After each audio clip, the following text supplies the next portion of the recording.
also the commerce side of things, the economic side of things. Aren't they still saving the commerce side of things despite the COVID? Well, they're keeping these zombie companies on some kind of life support by major infusions of capital.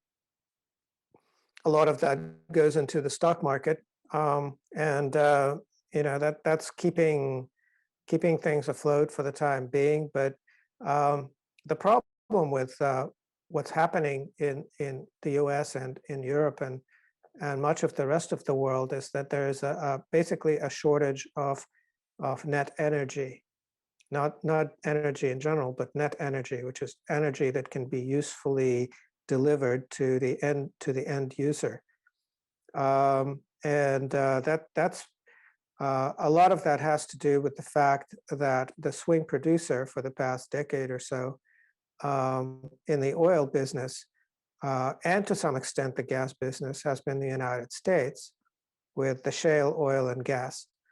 But over the past year, it has dropped by 8%. There's no reason to expect that it will stop dropping by equivalent amounts because all of the easy to reach spots have already been drilled out and produced. And overall, the entire ploy has lost money. So it only made about $700 billion on $1 trillion worth of investment. A lot of the companies involved in it have already gone out of business, and it would, at this point, take some kind of a completely insane investor to sink even more money into shale oil, because this time the results will be worse, not better. That's the expectation. So with the what the U.S. was hoping to achieve by producing all of this excess oil and flooding the world with oil, and then knocking Venezuela out of the oil business by fomenting some kind of a pseudo revolution there, was to basically crash the oil market to the point where Russia falls apart and once again starts selling its resources for nothing. They heard somewhere that Russia completely depends on its oil and gas exports and can't survive without them, but their genius experts kind of made a mistake. So Russia didn't collapse, and instead is in the best financial position of any country in the world right now. So that happened, and now they can't produce huge quantities of oil anymore. And then the rest of the world is sitting back and saying, well, do we really want to continue selling our energy resources for dollars that the Americans can just print into existence? Maybe not. And so that's the crux of the problem. So given that situation, and given that it's not a situation that can be resolved, what choice is there but to crash Western economies? So what can be cut easily? Well, tourism. So you come up with some crazy virus and you use it as an excuse to lock down all of the borders. So now tourism is gone, all of the social distancing. You figure, well, there's a lot of this spending that isn't really necessary. It would be better if people put their excess money, whatever they have, into financial bubbles instead of going to the pub and getting drunk. So let's close the pubs too. And that has helped cut down energy consumption quite a lot. So suddenly people aren't driving to work because they're working from home. So gasoline consumption is down. They aren't taking jet flights to tropical destinations of their choice. So kerosene consumption is down. They're not taking cruises on cruise ships. So bunker fuel consumption is down, and it all kind of balances out because you see, you take a barrel of oil, half of it becomes gasoline and half of it becomes distillates like kerosene, jet fuel, bunker fuel, etc. So you have to kill gasoline consumption symmetrically with distillate consumption. Otherwise, you will have unsold product on your hand, and you won't be able to make money, and the whole scheme for energy companies starts falling apart. So the entire quote unquote pandemic management scheme has been carefully designed to symmetrically reduce gasoline and distillate consumption.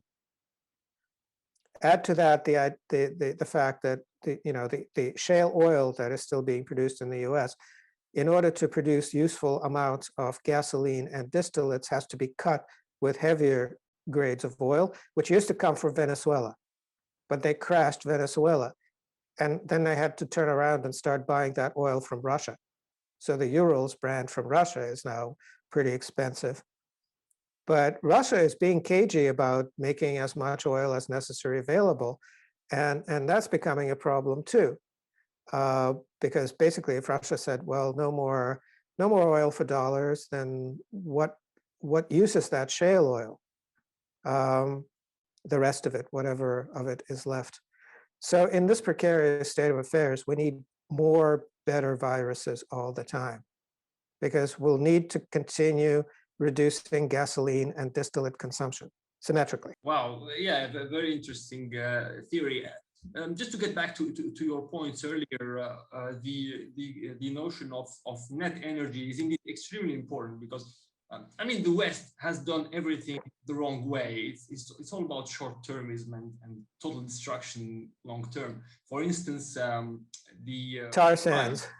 Tar sands. Thank you. Yeah, tar sands is a horrible way to extract oil, because you have to use gigantic amounts of energy, right, to extract oil, which means in terms of energy, I mean,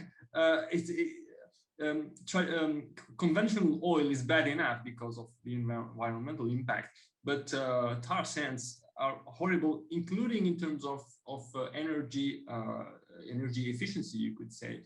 Another thing with the shale gas and shale oil, most people don't know that those wells, the wells of shale gas and shale oil, they are profitable only for a year and a half or 2 years tops, right? Correct me if I'm wrong, Dmitry. Well, they're never profitable, but yeah, they're just not profitable at all. Wow. But most of them, but they only produce at full capacity for the first month or so, and then it just goes down. It goes down to nothing in about 3 years. A lot of the time they have to refrac the same well to get a little bit more out of it.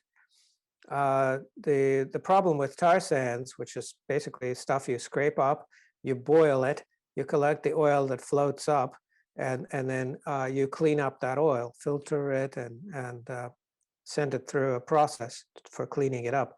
The result is light oil again, so that's useful for making gasoline and a few other products. But it isn't, again, useful for making diesel, and diesel is what industrial economies run on. You can pretty much tell everybody to stop driving and stop using their chainsaws, and what happens? Nothing. Diesel is the big engine product, big engine fuel. Gasoline is a small engine fuel. Small engines aren't all that economically necessary, and neither shale oil nor tar sands are very useful in meeting demand for the heavier grades, and they're languishing because the amount of energy they produce relative to the amount of energy they soak up, they waste, isn't sufficient really to keep an industrial economy going. Industry started with 100-to-1 ratios. So 1 unit of energy spent getting 100 units of energy out. That's oil, good, light sweet crude, boiling, basically bubbling out of a hole in the ground. So you collect it and you sell it. That's 100-to-1. But right now we're below 10-to-1 in a lot of cases. When you're down to 3-to-1, you can't afford to get the stuff refined anymore. You can afford to pump it out, but you can't afford to get it refined and drive it to a gas station.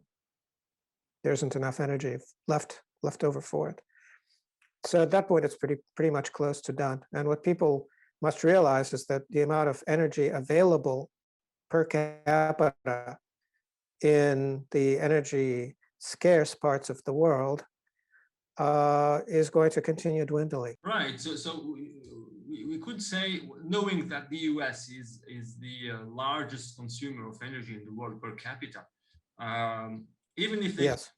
even if they can save their businesses by thanks to money printing, they cannot get energy out of nowhere, right? So this is probably the main point of failure of the economic axis, the economic side of things. It is energy. It is all based on energy and who has it and who will get it. And who doesn't. So Western Europe and the United States have a little bit of energy left, but it's running out. And so they're playing games with viruses as a result of that, suppressing economic activity left and right. Russia has all the energy it needs and will, and is investing heavily in developing nuclear technology that will make use of depleted uranium in fast neutron reactors. They already got one running. They're building another one. They have to start building about 10 reactors a year, starting maybe a couple of decades from now, and keep going in that direction in order to completely stop using fossil fuels before they run out.